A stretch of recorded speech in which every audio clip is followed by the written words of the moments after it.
Hello, and welcome back to another episode of the Western Canon Challenge, where we are reading the entirety of the Western literary canon out loud. Today, we continue our series on Emerson's Representative Men. This is the third of the 7 lectures called Swedenborg or the Mystic. A quick disclaimer here.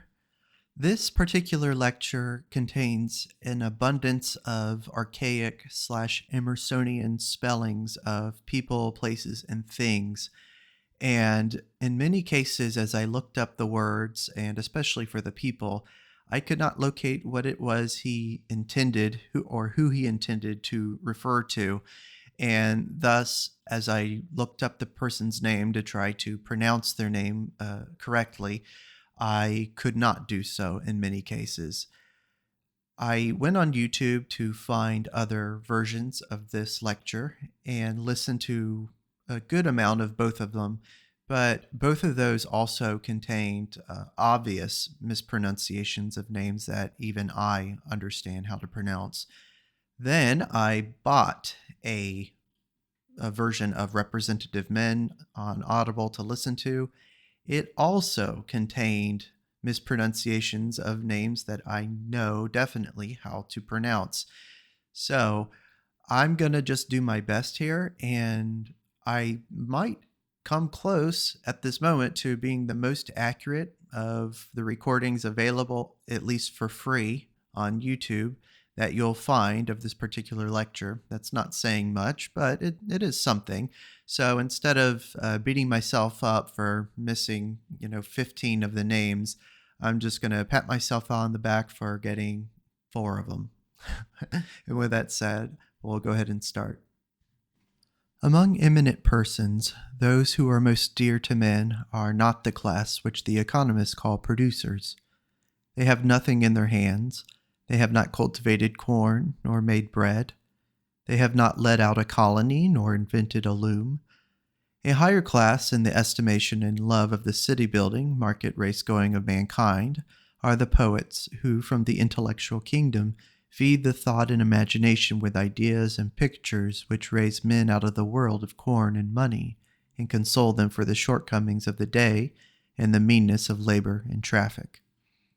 Then also the philosopher has his value, who flatters the intellect of his laborer by engaging him with subtleties which instruct him in new faculties. Others may build cities, he is to understand them and keep them in awe. But there is a class who lead us into another region, the world of morals, or of will. What is singular about this region of thought is its claim. Wherever the sentiment of right comes in, it takes precedence of everything else.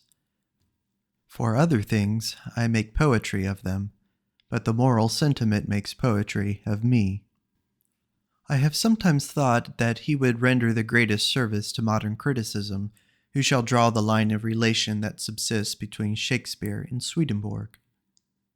The human mind stands ever in perplexity, demanding intellect, demanding sanctity, impatient equally of each without the other.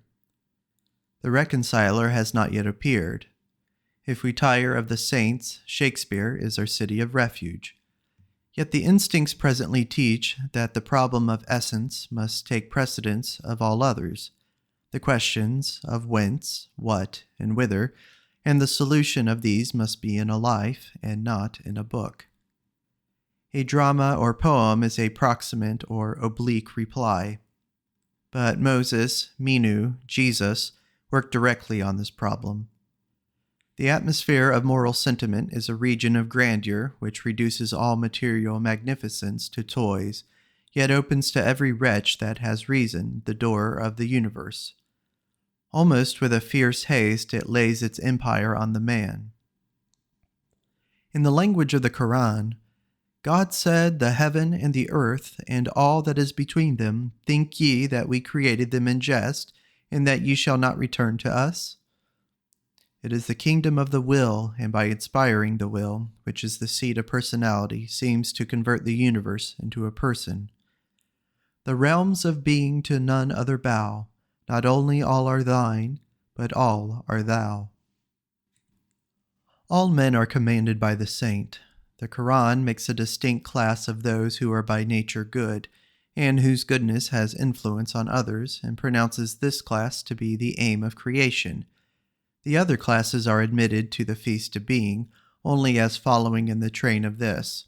And the Persian poet exclaims to a soul of this kind, "Go boldly forth and feast on being's banquet. Thou art the called, the rest admitted with thee." The privilege of this caste is an access to the secrets and structure of nature by some higher method than by experience. In common parlance, what one man is said to learn by experience, a man of extraordinary sagacity is said, without experience, to divine. The Arabians say that Abu Kain, the mystic, and Abu Ali Sina, the philosopher, conferred together, and on parting the philosopher said, "All that he sees I know," and the mystic said, "All that he knows I see." If one should ask the reason of this intuition, the solution would lead us into that property which Plato denoted as reminiscence, and which is implied by the Brahmins in the tenet of transmigration. The soul having been often born, or as the Hindus say, traveling the path of existence through thousands of births, having beheld the things which are here, those which are in heaven, and those which are beneath, there is nothing of which she has not gained the knowledge. No wonder that she is able to recollect, in regard to any one thing, what formerly she knew. For all things in nature being linked and related, and the soul having heretofore known all, nothing hinders but that any man who is recalled to mind, or, according to the common phrase, has learned one thing only, should of himself recover all his ancient knowledge, and find out again all the rest, if he have but courage, and faint not in the midst of his researches. For inquiry and learning is reminiscence all. How much more if that he inquires be a holy godlike soul? For by being assimilated to the original soul, by whom and after whom all things subsist, the soul of man does then easily flow into all things, and all things flow into it. They mix, and he is present and sympathetic with their structure and law. This path is difficult, secret, and beset with terror. The ancients called it ecstasy or absence, a getting out of their bodies to think. All religious history contains traces of the trance of saints, a beatitude, but without any sign of joy, earnest, or solitary, even sad, the flight, Plotinus called it, of the alone to the alone. The trances of Socrates, Plotinus, Porphyry, Behmen, Bunyan, Fox, Pascal, Guyon, Swedenborg will readily come to mind. But what as readily comes to mind is the accompaniment of disease. This beatitude comes in terror and with shocks to the mind of the receiver. It or-informs the tenement of clay, and drives the man mad, or gives a certain violent bias which taints his judgment. And the chief example of religious illumination, somewhat morbid, has mingled, in spite of the unquestionable increase of mental power. Must the highest good drag after it a quality which neutralizes and discredits it? Indeed, it takes, from our achievements when performed at height, the pith and marrow of our attribute. Shall we say that the economical mother disturbs so much earth and so much fire by weight and meter to make a man, and will not add a pennyweight, though a nation is perishing for a leader? Therefore the men of God purchased their science by folly or pain. If you will have pure carbon, carbuncle, or diamond, to make the brain transparent, the trunk and organs shall be so much the grosser. Instead of porcelain, they are potter's earth, clay, or mud. In modern times, no such remarkable example of this introverted mind has occurred as in Emanuel Swedenborg, born in Stockholm in 1688. This man, who appeared to his contemporaries a visionary and elixir of moonbeams, no doubt led the most real life of any man then in the world. And now, when the royal and ducal Fredericks, Cisterns, and Brunswicks of that day have slid into oblivion, he begins to spread himself into the minds of thousands. As happens in great men, he seemed, by the variety and amount of his powers, to be a composition of several persons, like the giant fruits which are matured in gardens by the union of 4 or 5 single blossoms. His frame is on a larger scale, and possesses the advantage of size, as it is easier to see the reflection of the great sphere in large globes, though defaced by some crack or blemish, than in drops of water. So men of large caliber, though with some eccentricity or madness, like Pascal or Newton, help us more than balanced mediocre minds. His youth and training could not fail to be extraordinary. Such a boy could not whistle or dance, but goes grubbing into mines and mountains, prying into chemistry and optics, physiology, mathematics, and astronomy, to find images fit for the measure of his versatile and capacious brain. He was a scholar from a child, and was educated at Uppsala. At the age of 28, he was made assessor at the Board of Mines by Charles XII. In 1716, he left home for 4 years and visited the universities of England, Holland, France, and Germany. He performed a notable feat of engineering in 1718 at the siege of Frederickshaw by hauling 2 galleys, 5 boats, and a sloop some 14 English miles overland for the royal service. In 1721, he journeyed over Europe to examine mines and smelting works. He published in 1760 his Daedalus Hyperboreus, and from this time for the next 30 years he was employed in the composition and publication of his scientific works. With the like force, he threw himself into theology. In 1743, when he was 54 years old, what is called his illumination began. All his metallurgy and transportation of ships overland was absorbed into this ecstasy.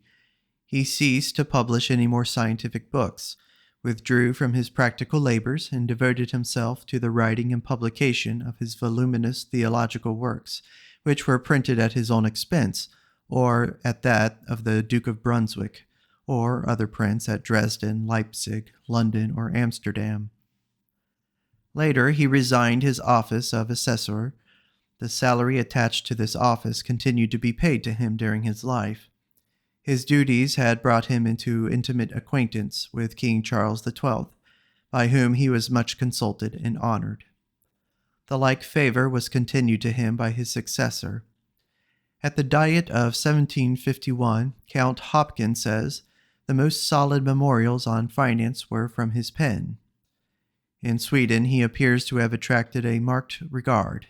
His rare science and practical skill, and the added fame of his second sight and extraordinary religious knowledge and gifts, drew to him queens, nobles, clergy, shipmasters, and people about the ports through which he was wont to pass in his many voyages. The clergy interfered a little with the importation and publication of his religious works, but he seems to have kept the friendship of men in power. He was never married. He had great modesty and gentleness of bearing. His habits were simple.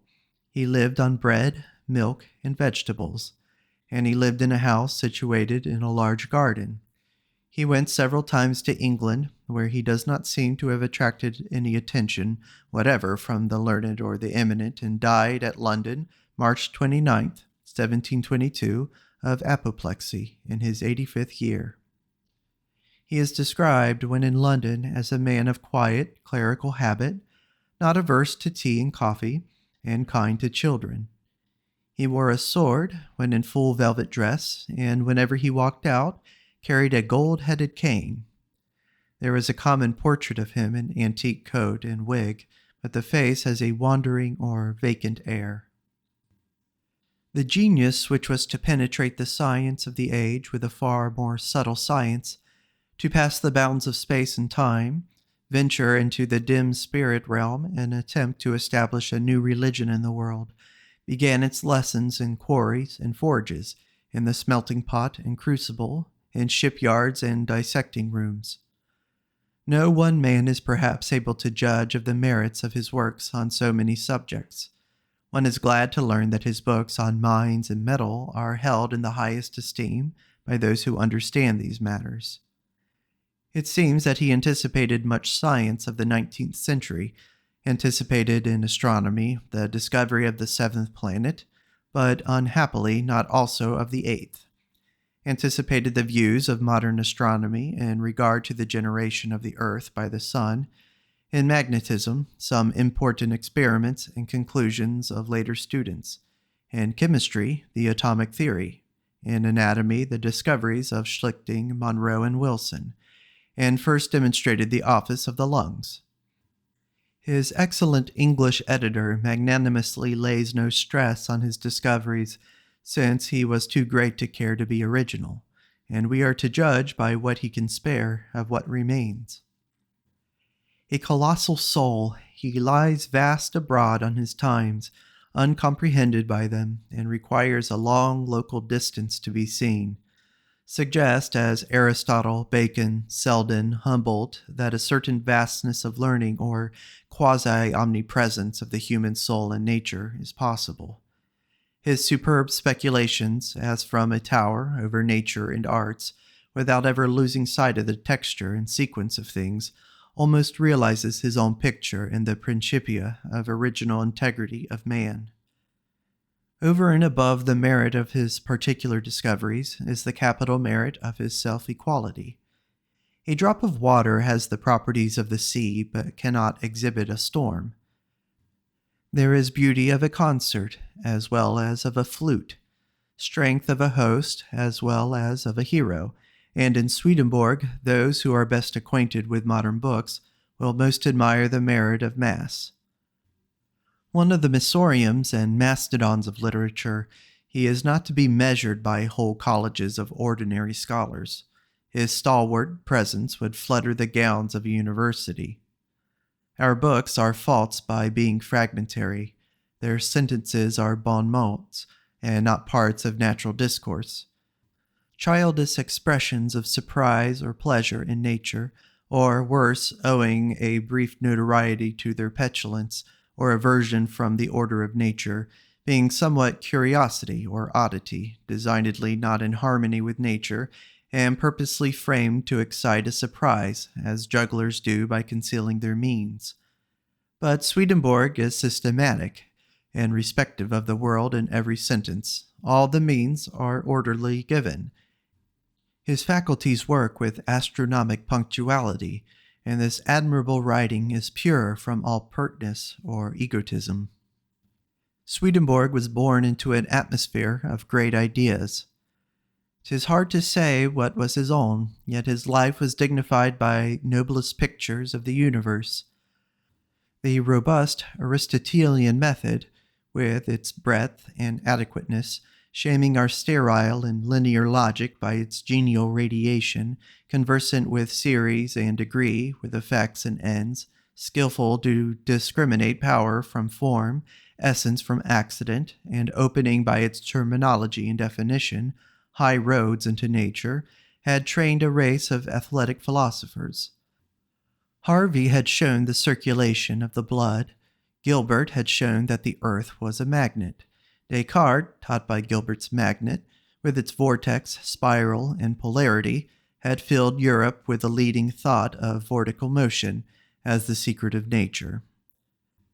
Newton, in the year in which Swedenborg was born, published the Principia and established the universal gravity. Malpighi, following the high doctrines of Hippocrates, Leucippus, and Lucretius, had given emphasis to the dogma that nature works in leasts. Tota in minimis existit natura. Unrivaled dissectors, Swammerdam, Leeuwenhoek, Winslow, Eustachius, Heister, Vesalius, and Boerhaave, had left nothing for scalpel or microscope to reveal in human or comparative anatomy. Linnaeus, his contemporary, was affirming, in his beautiful science, that, quote, nature is always like herself, end quote. And lastly, the nobility of method, the largest application of principles, had been exhibited by Leibniz and Christian Wolff in cosmology. whilst Locke and Grotius had drawn the moral argument. What was left for a genius of the largest caliber but to go over their ground and verify and unite? It is easy to see in these minds the original of Swedenborg's studies and the suggestion of his problems. He had a capacity to entertain and vivify these volumes of thought. Yet the proximity of these geniuses, one or other of whom had introduced all his leading ideas, makes Swedenborg another example of the difficulty, even in a highly fertile genius, of proving originality, the first birth and enunciation of one of the laws of nature. He named his favorite views the doctrine of forms, the doctrine of series and degrees, the doctrine of influx, the doctrine of correspondence. His statement of these doctrines deserves to be studied in his books. Not every man can read them, but they will reward him who can. His theological works are valuable to illustrate these. His writings would be a sufficient library to a lonely and athletic student, and the, quote, Economy of the Animal Kingdom, end quote, is one of those books which, by the sustained dignity of thinking, is an honor to the human race. He had studied spars and metals to some purpose.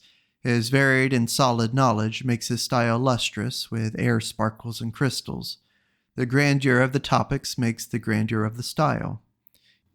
He was apt for cosmology because of that native perception of identity which made mere size of no account to him. In the atom of magnetic iron, he saw the quality which would generate the spiral motion of sun and planet. The thoughts in which he lived were the universality of each law in nature.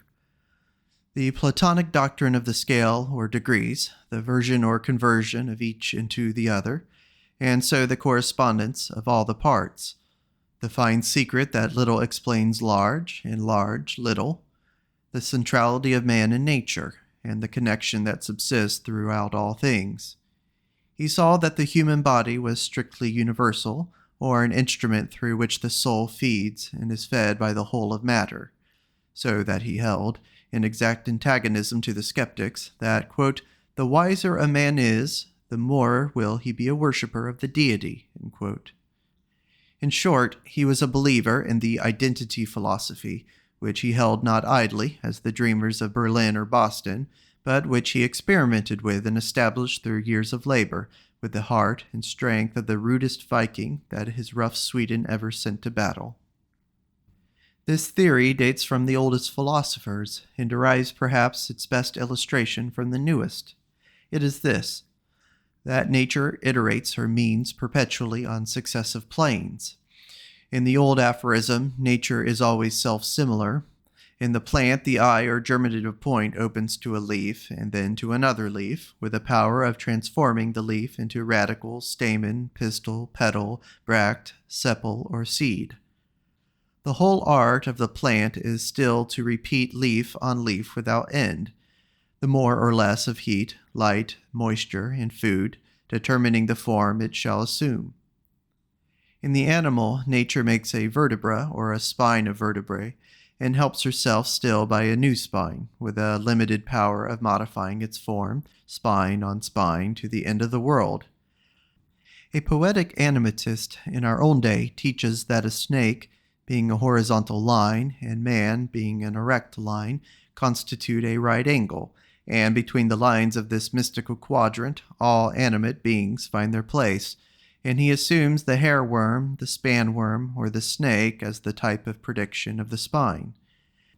Manifestly, at the end of the spine, nature puts out smaller spines as arms, at the end of the arms new spines as hands, at the other end she repeats the process as legs and feet.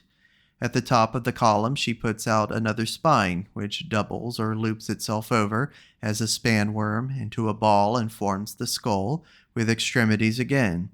The hands begin now the upper jaw, the feet the lower jaw, the fingers and toes being represented this time by upper and lower teeth. This new spine is destined to high uses. It is a new man on the shoulders of the last. It can almost shed its trunk and manage to live alone, according to the Platonic idea in Timaeus. Within it, on a higher plane, all that was done in the trunk repeats itself. Nature recites her lesson once more in a higher mood. The mind is a finer body. It resumes its functions of feeding, digesting, absorbing, excluding, and generating in a new and ethereal element. Here, in the brain, is all the process of alimentation repeated, in the acquiring, comparing, digesting, and assimilating of experience. Here again is the mystery of generation repeated. In the brain are male and female faculties. Here is marriage, here is fruit, and there is no limit to this ascending scale, but series on series. Everything at the end of one use is taken up to the next, each series punctually repeating every organ and process of the last. We are adapted to infinity. We are hard to please and love nothing which ends, and in nature is no end. But everything at the end of one use is lifted into a superior, and the ascent of these things climbs into the daemonic and celestial natures. Creative force, like a musical composer, goes on unweariedly repeating a simple air or theme, now high, now low, in solo, in chorus, 10,000 times reverberated, till it fills the earth and heaven with a chant. Gravitation, as explained by Newton, is good, but grandeur, when we find chemistry only an extension of the law of masses into particles, and that the atomic theory shows the action of chemistry to be mechanical also. Metaphysics shows us a sort of gravitation, operative also in the mental phenomena, and the terrible tabulation of the French statists brings every piece of whim and humor to be reducible also to exact numerical rations. If one man in 20,000 or in 30,000 eats shoes or marries his grandmother, then in every 20,000 or 30,000 is found one man who eats shoes or marries his grandmother. What we call gravitation in fancy ultimate is one fork of a mightier stream for which we have yet no name. Astronomy is excellent, but it must come up into life to have its full value, and not remain there in globes and spaces. The globule of blood gyrates around its own axis in the human veins as the planet in the sky, and the circles of intellect relate to those of the heavens. Each law of nature has the like universality. Eating, sleep, or hibernation, rotation, generation, metamorphosis, vortical motion, which is seen in eggs as in planets. These grand rhymes or returns in nature, the dear, best-known face startling us at every turn under a mask so unexpected that we think it the face of a stranger, and carrying up the semblance into divine forms, delighted the prophetic eye of Swedenborg, and he must be reckoned a leader in that revolution, which, by giving to science an idea, has given to an aimless accumulation of experiments, guidance and form, and a beating heart. I own, with some regret, that his printed works amount to about 50 stout octaves, his scientific works being about half of the whole number, and it appears that a mass of manuscripts still unedited remains in the Royal Library at Stockholm. The scientific works have just now been translated into English in an excellent edition. Swedenborg printed these scientific books in the 10 years from 1734 to 1744, and they remained from that time neglected. And now, after their century is complete, he has at last found a pupil in Mr. Wilkinson in London, a philosophic critic with a co-equal vigor of understanding and imagination comparable only to Lord Bacon's, who has produced his master's buried books to the day, and transferred them with every advantage from their forgotten Latin into English, to go round the world in our commercial and conquering tongue. This startling reappearance of Swedenborg after 100 years and his pupil is not the least remarkable fact in his history. Aided, it is said, by the munificence of Mr. Clissold, and also by his literary skill, this piece of poetic justice is done. The admirable preliminary discourses with which Mr. Wilkinson has enriched these volumes throw all the contemporary philosophy of England into shade, and leave me nothing to say on their proper grounds. The Animal Kingdom is a book of wonderful merits. It was written with the highest end to put science and the soul, long estranged from each other, at one again. It was an animatist account of the human body in the highest style of poetry. Nothing can exceed the bold and brilliant treatment of a subject usually so dry and repulsive. He saw nature wreathing through an everlasting spiral, with wheels that never dry, on axles that never creak, and sometimes sought to uncover those secret recesses where nature is sitting at the fires in the depths of her laboratory, whilst the picture comes recommended by the hard fidelity with which it is based on practical anatomy. It is remarkable that this sublime genius decides peremptorily for the analytic against the synthetic method, and in a book whose genius is a daring poetic synthesis, claims to confine himself to a rigid experience. He knows, if he only, the flowing of nature, and how wise was that old answer of Amasis to him who bade him drink up the sea. Yes, willingly, if you will stop the rivers that flow in. Few knew as much about nature and her subtle manners, or expressed more subtly her goings. He thought as large a demand is made on our faith by nature as by miracles. He noted that in her proceeding from first principles through her several subordinations, there was no state through which she did not pass, as if her path lay through all things. For as often as she betakes herself upward from visible phenomena, or in other words, withdraws herself inward, she instantly, as it were, disappears, while no one knows what has become of her, or whither she is gone. So that it is necessary to take science as a guide in pursuing her steps. The pursuing the inquiry under the light of an end or final cause gives wonderful animation, a sort of personality to the whole writing. The book announces his favorite dogmas, the ancient doctrines of Hippocrates, that the brain is a gland, and of Leucippus, that the atom may be known by the mass, or in Plato, the macrocosm by the microcosm, and in the verses of Lucretius, quote, "The principle of all things entrails made of smallest entrails, bone of smallest bone, blood of small sanguine drops reduced to one, gold of small grains, earth of small sands compacted, small drops to water, sparks to fire contracted," end quote. And which Malpighi had summed in his maxim that nature exists entirely in leasts, is a favorite thought of Swedenborg.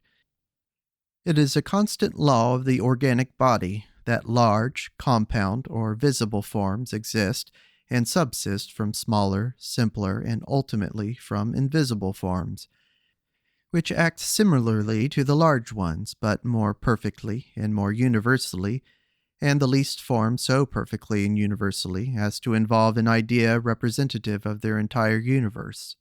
The unities of each organ are so many little organs, homogeneous with their compound. The unities of the tongue are little tongues. Those of the stomach, little stomachs. Those of the heart are little hearts. This fruitful idea furnishes a key to every secret. What was too small for the eye to detect was read by the aggregates. What was too large by the units. There is no end to this application of the thought. Hunger is an aggregate of very many little hungers, or losses of blood by the little veins all over the body. It is the key to this theology also. Man is a kind of very minute heaven, corresponding to the world of spirits and to heaven. Every particular idea of man, and every affection, yea, every smallest spark of his affection, is an image and effigy of him. A spirit may be known from only a single thought. God is the grand man. The hardihood and thoroughness of this study of nature required a theory of forms also. Forms ascend in order from lowest to the highest. The lowest forms as angular, or the terrestrial and corporeal. The second and next higher form is the circular, which is also called the perpetual angular, because the circumference of a circle is a perpetual angle. The form above this is the spiral, parent and measure of circular forms.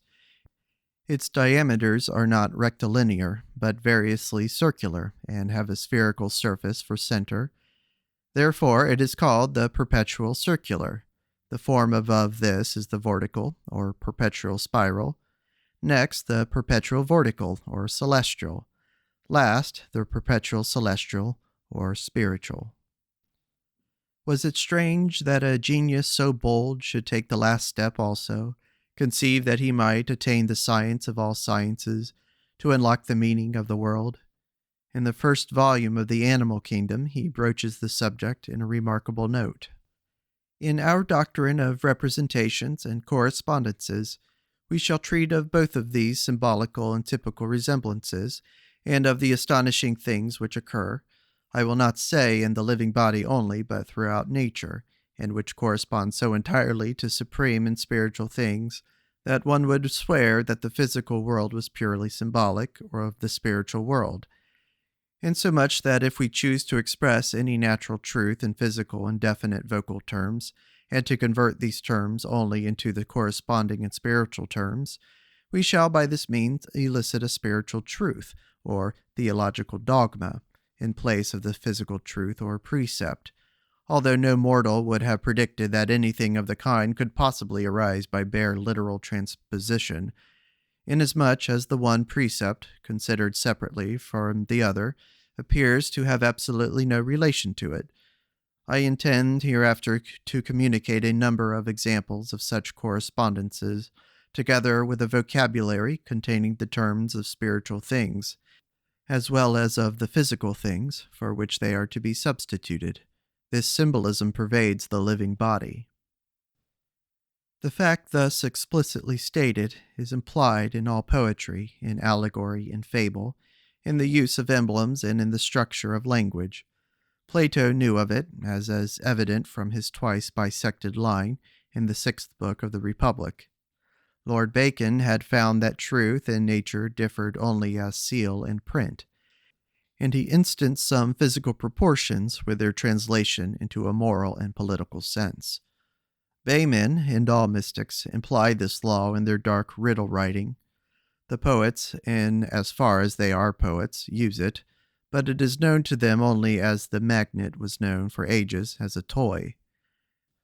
Swedenborg first put the fact into a detached and scientific statement, because it was habitually present to him and never not seen. It was involved, as we explained already, in the doctrine of identity and iteration, because the mental series exact tallies with the material series. It required an insight that could rank things in order and series, or rather it required such rightness of position that the poles of the eye should coincide with the axis of the world.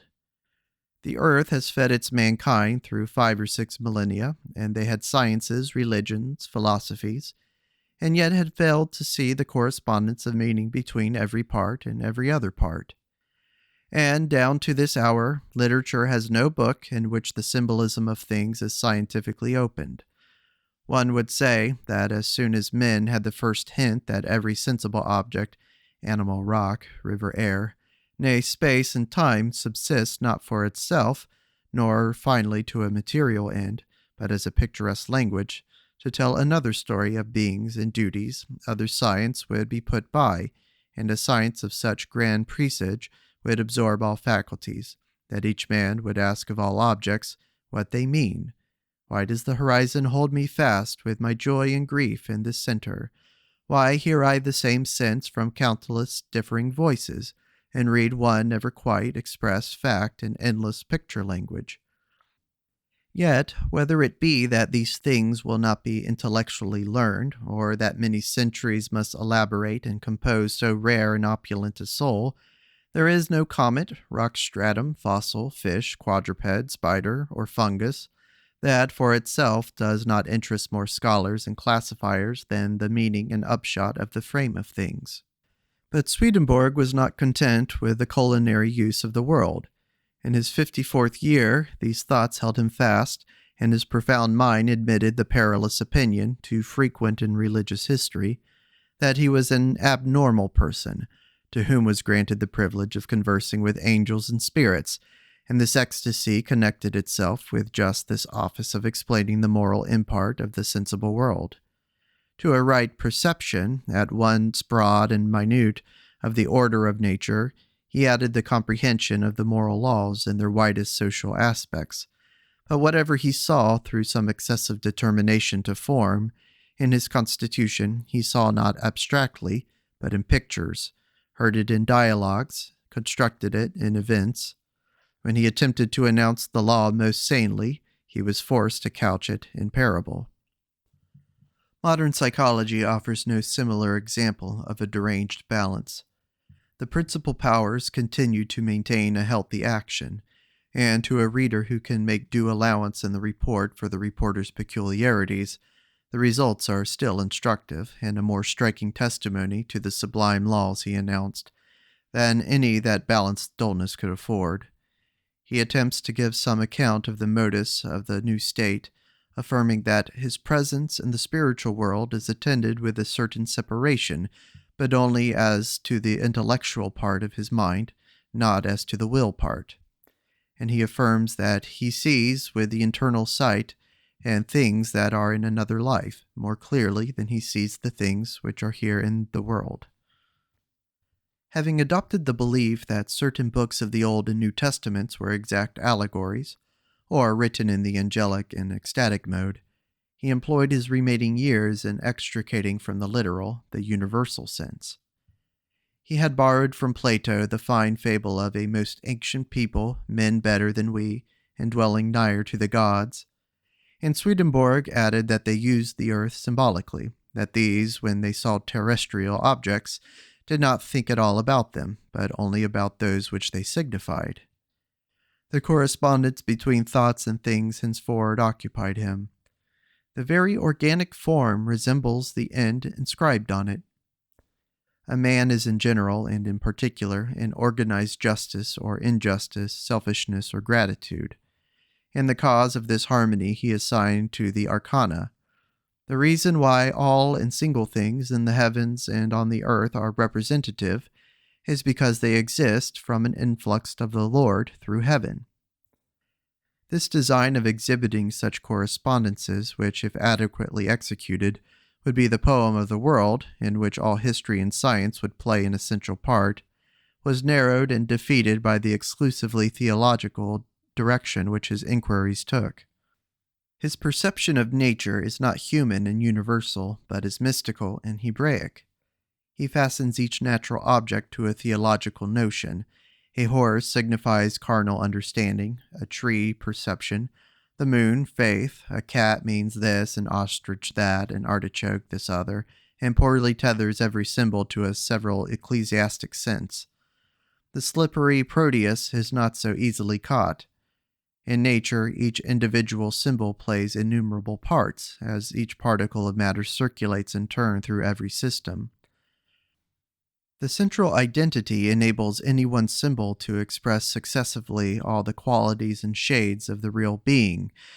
In the transmission of the heavenly waters, every hose fits every hydrant. Nature avenges herself speedily on the hard pedantry that would chain her waves. She is no literalist. Everything must be taken genially, and we must be at the top of our condition to understand anything rightly. His theological bias thus fatally narrowed his interpretation of nature, and the dictionary of symbols is yet to be written. But the interpreter, whom mankind must still expect, will find no predecessor who has approached so near to the true problem. Swedenborg styles himself, in the title page of his books, Servant of the Lord Jesus Christ, and by force of intellect and in effect he is the last father of the Church, and is not likely to have a successor. No wonder that his depth of ethical wisdom should give him influence as a teacher. To the withered traditional church yielding dry catechisms, he led in nature again, and the worshipper, escaping from vestry of verbs and texts, is surprised to find himself a party to the whole of his religion. His religion thinks for him, and is of universal application. He turns it on every side, it fits every part of life, interprets and dignifies every circumstance. Instead of a religion which visited him, diplomatically 3 or 4 times, when he was born, when he married, and when he fell sick, and when he died, and for the rest never interfered with him, here was a teaching which accompanied him all day, accompanied him even into sleep and dreams, into his thinking, and showed him through what a long ancestry his thoughts descend, into society, and showed by what affinities he was girt to his equals and his counterparts, into natural objects, and show their origin and meaning, what are friendly and what are hurtful, and open the future world by indicating the continuity of the same laws. His disciples allege that their intellect is invigorated by the study of his books.